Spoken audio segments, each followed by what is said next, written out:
नमस्कार मंडळी, मी शीतल आणि तुम्ही पाहताय दिल्लीकर मराठी। नवरात्रीच्या 9 दिवसांमध्ये देवी दुर्गेची पूजा, आराधना आणि व्रतवैकल्य करण्याची पद्धत आहे। यामुळे देवी दुर्गा प्रसन्न होऊन आपल्या भक्तांवर कृपा करते अशी मान्यता आहे। त्यामुळे नवरात्रीमध्ये अनेक उपाय करून देवीला प्रसन्न करण्यात येते। अशातच स्त्री शक्तीला समर्पित करण्यात आलेल्या या उत्सवामध्ये कन्यापूजन करण्याचे विशेष महत्त्व आहे। त्याशिवाय नवरात्रीचा उत्सव किंवा नवरात्रीचं व्रत पूर्ण होत नाही अशी देखील मान्यता आहे। त्यामुळे या व्हिडिओत आपण पाहूयात नवरात्रीमध्ये कन्यापूजन कसे करावे, त्याचे महत्त्व आणि फायदे काय आहेत। हा व्हिडिओ तुम्ही संपूर्ण पहा आणि कमेंट्समध्ये लिहा जय माता दी। चला तर मग व्हिडिओला सुरुवात करते। मंडळी, नवरात्रीमध्ये देवीच्या 9 रूपांची पूजा केली जाते। नवरात्रीचे व्रत देखील केले जाते। अगदी एकभुक्त राहून ते केवळ पाण्यावर व्रत करणारे देखील भक्त आपल्याला पाहायला मिळतात। यामागे एकच कारण असते, ते म्हणजे आपली आदिमाया शक्ती भगवती आपल्यावर प्रसन्न व्हावी। देवीला नवरात्रीमध्ये खुश करण्यासाठी भाविक अनेक उपाय करत असतात। आपल्या मनोकामना पूर्ण करण्यासाठी देवीकडे साकडे घालण्यात येते। अशातच या नवरात्रीमध्ये कन्यापूजन करण्याची देखील पद्धत आहे। देवी दुर्गेच्या या नवरात्रीला स्त्री शक्तीला समर्पित करण्यात आलेले आहे। त्यामुळे या 9 दिवसांमध्ये जर आपण कन्यांचे पूजन केले तर देवी प्रसन्न होते असे मानतात। त्यामुळे पाहूयात नवरात्रीमध्ये कन्यापूजन नेमकं कसं केलं जातं। बघा, कन्यापूजनाचं नवरात्रीमध्ये अत्यंत महत्त्व आहे। कन्यांना देवीचं स्वरूप मानलं जातं। त्या कन्यांचे पूजन करणे म्हणजे साक्षात देवीचे पूजन केल्यासमान पुण्य मिळते असे मानतात। कन्यांना देवीचे रूप मानून त्यांचे पूजन करून त्यांना साजशृंगार दिला जातो, दक्षिणा दिली जाते व प्रसाद देखील खाऊ घातला जातो। निरागस कन्यांच्या रूपामध्ये नवदुर्गा आपल्या घरामध्ये येतात व आपल्याला आशीर्वाद देऊन जातात अशी मान्यता असल्यामुळे नवरात्रीमध्ये कन्यापूजनाला विशेष महत्त्व दिलं गेलं आहे। बघा, नवरात्र काळामध्ये आपल्याला जर कन्यापूजन करायचं असेल तर आपण ते आपल्या क्षमतेनुसार करू शकतो। म्हणजे किती कन्यांना बोलवायचं हे आपल्या मनाने देखील आपण ठरवू शकतो। अगदी तुम्ही एक कन्या बोलावून तिचं पूजन केलं, तिलाच आपल्या घरी तुम्ही एक कुमारिका स्वरूपात देवी आलेली आहे म्हणून तिला पूजलं तरीही चालणार आहे। ती कन्या तुमच्या स्वतःच्या घरातली असली तरीही चालेल। तुमच्या घरात कन्या नसेल तर तुमच्या शेजारच्या पाजारच्यांच्या, तुमच्या ओळखीच्या घरातली एखादी कन्या तुम्ही बोलवली, पाहुण्यांमधली एखादी कुमारिका कन्या बोलवली तरीही चालेल। 3, 5, 7 या संख्येमध्ये देखील आपल्याला कन्यापूजन करता येतं। मात्र शास्त्रोक्त पद्धतीमध्ये 9 कन्यांचं पूजन करण्याची मान्यता आहे। त्यामुळे कमीत कमी 1 आणि जास्तीत जास्त 9 या संख्येमध्ये तुम्ही कन्या बोलावून त्यांची पूजा करू शकतात। या 9 कन्या देवीची 9 रूपे मानली जातात। त्यामुळे कन्यापूजनामध्ये 9 कन्या असाव्यात। या सर्व मुली 2 ते 10 वर्षापर्यंत असाव्यात असे सांगितले जाते। कन्यापूजनामध्ये 9 कन्या असाव्या लागतात। नवरात्रीतील कोणत्याही दिवशी तुम्ही कन्यापूजन केलं तरीही चालतं। मात्र अष्टमी किंवा नवमीला कन्यापूजन करण्याची पद्धत आहे। चला, हे तर तुम्हाला समजलं की कन्यापूजनामध्ये आपण जास्तीत जास्त 9 कन्या बोलावू शकतो आणि धार्मिक मान्यतेनुसार कन्यापूजनामध्ये 9 कन्या असाव्या लागतात हे आपल्याला समजलं। कोणत्या दिवशी कन्यापूजन करायचं तर नवरात्रीतील कोणत्याही दिवशी तुम्ही कन्यापूजन केलं तरीही चालतं। मात्र धार्मिक मान्यता अशी आहे की कन्यापूजन आपण एकतर अष्टमी तिथीला म्हणजे नवरात्रीच्या 8व्या माळेला किंवा 9व्या माळेला केलं तरीही चालेल। अष्टमीच्या दिवशी देवीच्या महागौरी या रूपाची पूजा केली जाते आणि नवमीला देवी सिद्धिदात्री म्हणजे देवीच्या सिद्धिदात्री या रूपाची पूजा करण्याची पद्धत आहे। तर बघा, अष्टमी किंवा नवमी या तिथीला कन्यापूजन करण्याची मान्यता आहे। एक प्रकारे नवरात्रीचा हा उत्तरार्ध असतो आणि लवकरच त्यानंतर विजयादशमी अर्थात दसरा येणार असतो। त्यामुळे पण मग तुम्हाला जर त्यावेळेस काही अडचण येणार असेल आणि तुम्हाला अगोदरच माहिती असेल, जसं की मासिक धर्म आपल्याला कधी येणार आहे हे आपल्याला माहिती असतं, 1-2 दिवस मागे पुढे त्यात होत असतात, पण मग कधी येणार याची तारीख आपल्याला माहिती असते। त्याच्यामुळे मग तुम्हाला असं वाटत असेल की मला त्या तिथीला त्या माळेला कन्यापूजन करायला जमायचं नाही, तर मग तुम्ही नवरात्रीमध्ये अगदी कोणत्याही दिवशी कन्यापूजन करून टाका, काही हरकत नाही।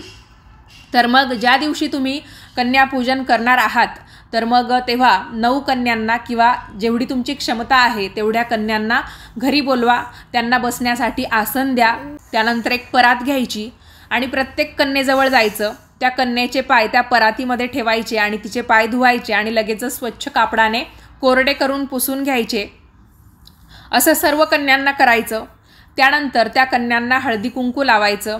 काही ठिकाणी कन्यांच्या पायाला, म्हणजे जसं महाराष्ट्राच्या बाहेर जे लोक राहतात, उत्तर भारतामध्ये जे लोक राहतात, तर त्यातल्या बऱ्याचशा स्त्रिया आपल्या पायांना महावर किंवा आलता लावत असतात. त्याच पद्धतीने आपल्या महाराष्ट्रामध्ये खास करून कन्यापूजनाच्या दिवशी बऱ्याच महिला ज्या कुमारिकांना आपल्या घरी नवदुर्गेचं रूप म्हणून बोलवतात, तर त्यांनासुद्धा पायाच्या असं कडेकडेने ते कुंकू लावत असतात किंवा स्वस्तिक वगैरे काढतात. कुणी कुणी फक्त हळदी कुंकू त्यांच्या पायाच्या अंगठ्यांवर लावतं. तर तुम्हाला यापैकी जसं करायचं असेल तसं तुम्ही करू शकता. शेवटी आपली श्रद्धा, आपला जो मनापासूनचा भाव आहे देवींप्रती, तो महत्त्वाचा ठरतो.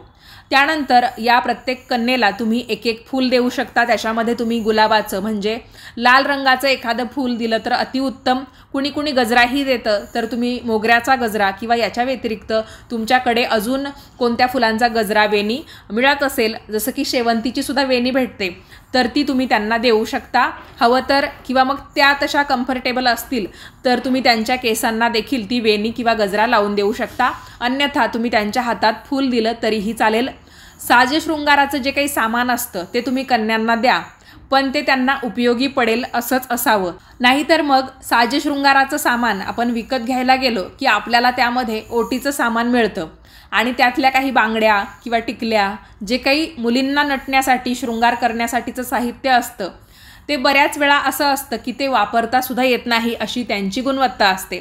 त्यामुळे मग तुम्ही काय करा, तुम्ही किती वयाच्या मुलींना तुमच्या घरी बोलवताय, मग त्यांना काय उपयोगी येईल? त्या शाळेत जात आहे तर मग त्यांना वही उपयोगात येऊ शकते, पेन उपयोगात येऊ शकतो, किंवा मुलींना नटायला आवडतं, सजायला आवडतं, तर त्यांना तुम्ही नेल पॉलिश देऊ शकता. त्यांच्या केसांना लावायला रबर किंवा क्लिप देऊ शकता, किंवा असे मोत्याच्या मण्यांचे हार भेटतात, तर तेही तुम्ही त्यांना देऊ शकतात. म्हणजे थोडक्यात काय, उपयोगी येईल अशी वस्तू तुम्ही त्या कन्यांना द्यायची आहे. त्याच्यानंतर त्या सर्व देवींना, म्हणजे त्या देवी स्वरूप म्हणून बोलवलेल्या सर्व कुमारिकांना तुम्ही नमस्कार करायचा आहे आणि त्यांना तुम्ही भोजन देऊ शकता, किंवा तुम्ही फक्त खिरीचा नैवेद्य करून त्यांना खायला दिला प्रत्येकीला तरीही चालेल, किंवा शिरा वगैरे तुम्हाला करायचा असेल तर तोही तुम्ही त्यांना देऊ शकता. म्हणजे खाण्यासाठी काय बनवायचं हे तुम्ही तुमच्या आवडीने केलं आणि मग त्या मुलींना दिलं तरीही चालणार आहे.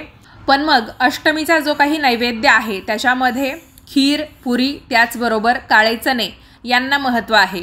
तर काळे चणे म्हणजे काय, अगदीच ते काळ्या रंगाचे असतात असं काही नाही. आपले काबुली चणे जसे थोडे आकाराने मोठे असतात, तसे साधे चणे, साधे हरभरे ज्याचे फुटाणे बनवले जातात बघा, तर ते हरभरे आकाराने छोटे असतात. ते तुम्ही ज्या दिवशी कन्यापूजन करायचं आहे त्याच्या आदल्या दिवशी रात्री भिजत ठेवा.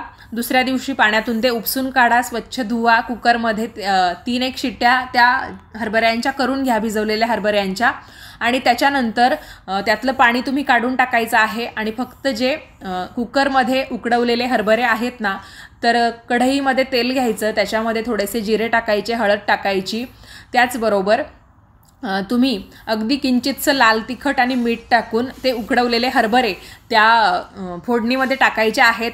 5-7 मिनटं परतवायचे, एक वाफ काढायची आणि त्या खीरपुरीबरोबर तुम्ही ते हरभरे देखील खायला देऊ शकतात. खूप छान लागतात चवीला.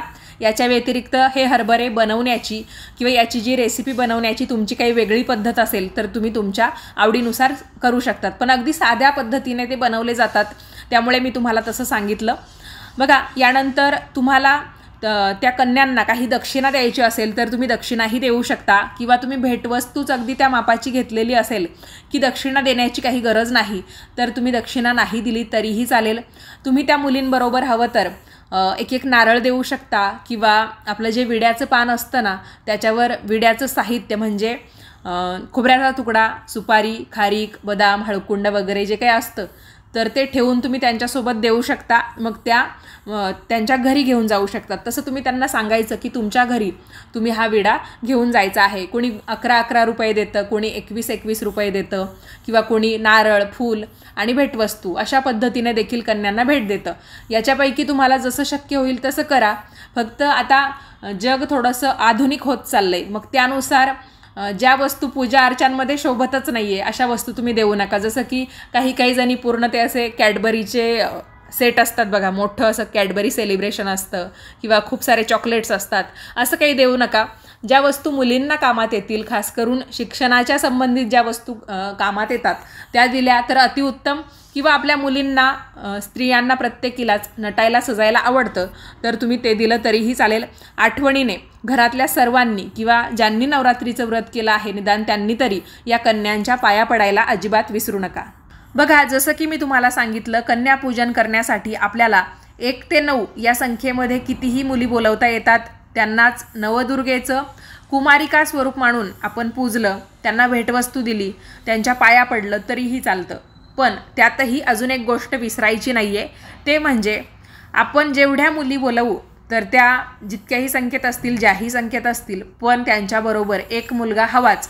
बटूक स्वरूप म्हणून हा मुलगा आपल्याला बोलवावा लागतो. मग तो आपल्या घरातलाच आपण बसवला तरीही चालेल. त्याचंही वय याच दरम्यान असावं, 2 वर्ष ते 10 वर्ष या दरम्यान.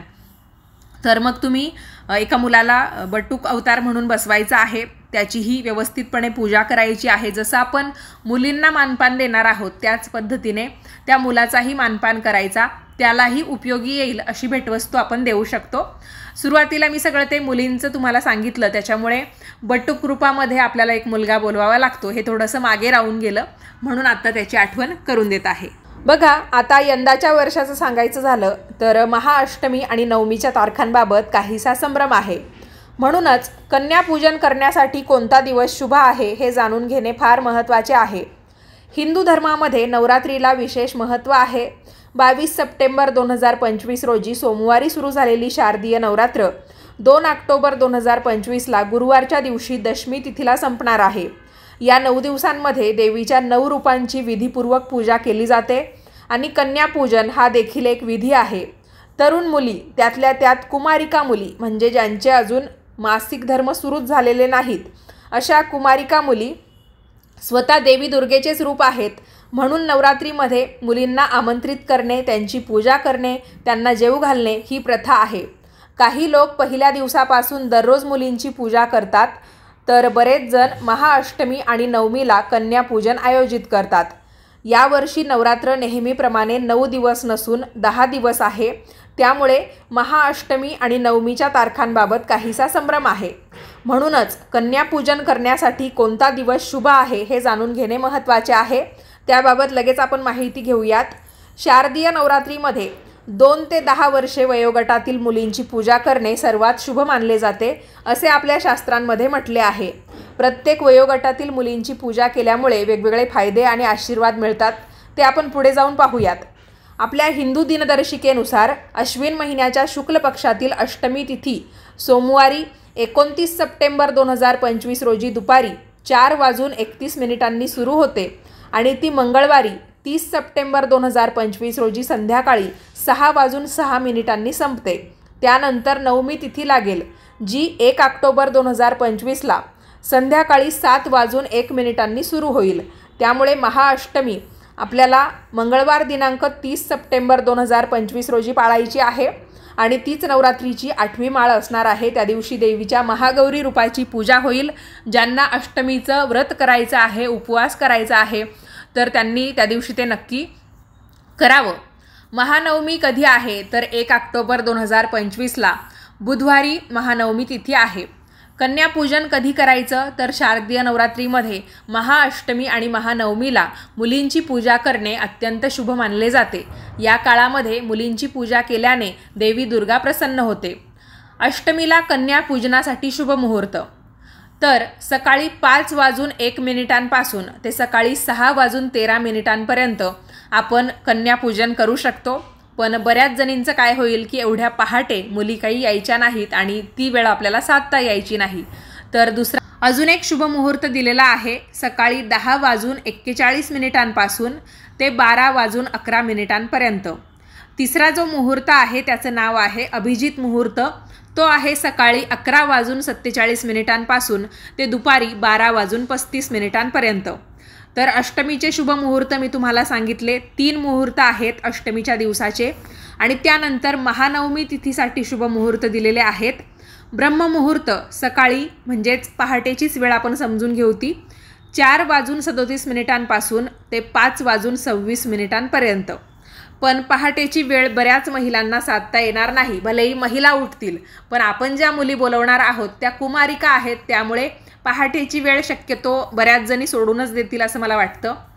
आणि त्यानंतर पुढे एक वेळ दिलेली आहे, दुसरा मुहूर्त सकाळी 5:01 ते सकाळी 6:14 त्याचबरोबर रवियोग 2 ऑक्टोबर 2025 रोजी सकाळी 8:06 ते 6:15 आहे. तर ज्यांना कुणाला अष्टमी किंवा नवमीला कन्यापूजन करता येणार नाही त्यांनी आपला दसऱ्याच्या दिवशीचा रवियोग साधला त्या दिवशी सकाळी 8:06 ते सायंकाळी 6:15 कधीही कन्यापूजन केलं तरीही चालणार आहे. बघा मंडळी, आपण माहिती घेतलीत की कन्यापूजन करण्यासाठी ज्या कुमारिका आपल्याला बोलवाव्या लागतात किंवा जो बटूक आपल्याला बोलवावा लागतो, तर त्यांचं वय जे आहे ते साधारणतः 2 वर्षांपासून 10 वर्ष वयोगटापर्यंत असावं. आणि प्रत्येक वयोमानानुसार आपण जी कन्या पूजतो तर त्याचे आपल्याला वेगवेगळे फायदे होतात, त्याचं महत्त्वसुद्धा वेगळं आहे. तेच आता मी तुम्हाला समजावून सांगते. 2 वर्षाच्या मुलीला कुमारिका असं म्हणतात आणि या स्वरूपाची आपण नवरात्रीमध्ये उपासना केली तर आपलं सर्व दुःख आणि दारिद्र्य नष्ट होतं. 3 वर्षाच्या मुलीला त्रिमूर्ती असं म्हणतात. भगवती त्रिमूर्तीच्या पूजेने आपल्याला संपत्ती मिळते. 4 वर्षांच्या मुलीला कल्याणी म्हणतात. कल्याणी देवीची उपासना केल्यामुळे जीवनाच्या सर्व क्षेत्रांमध्ये यश आणि समृद्धी आपल्याला मिळते. 5 वर्षांच्या मुलीला रोहिणी मानले जाते.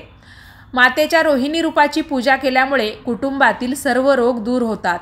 6 वर्षांच्या मुलीला कालिका देवीचे रूप मानले जाते. माता कालिका रूपाची उपासना केल्याने सर्व क्षेत्रांमध्ये ज्ञान, बुद्धी, कीर्ती आणि विजय आपल्याला प्राप्त होतो. 7 वर्षांची मुलगी म्हणजे माता चंडिकेचे रूप. या स्वरूपाची पूजा केल्यामुळे धन, सुख आणि सर्व प्रकारचे ऐश्वर्य प्राप्त होते. 8 वर्षांची मुलगी म्हणजे आई शांभवीचे रूप. त्यांची उपासना केल्यामुळे युद्ध, कोर्टामध्ये विजय आणि यश आपल्याला मिळते. 9 वर्षांची मुलगी म्हणजे देवी दुर्गेचे रूप.